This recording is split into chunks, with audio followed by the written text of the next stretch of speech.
ధర్మశాస్త్ర సన్నిధిలో అభిషేకం శాస్త్ర సన్నిధిలో అభిషేకం ధర్మశాస్త్ర సన్నిధిలో అభిషేకం శాస్త్ర సన్నిధిలో అభిషేకం ధర్మశాస్త్ర సన్నిధిలో అభిషేకం శాస్త్ర సన్నిధిలో అభిషేకం ధర్మశాస్త్ర సన్నిధిలో అభిషేకం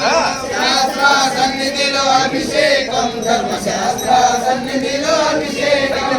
పుట్టతేనే తెచ్చమయ్య అయ్యప్ప మీకు తేనాభిషేకమయ్య అయ్యప్ప పుట్టతేనే తెచ్చమయ్య అయ్యప్ప నీకు తేనాభిషేకమయ్య అయ్యప్ప పుట్టతేనే తెచ్చమయ్య అయ్యప్ప మీకు తేనాభిషేకమయ్య అయ్యప్ప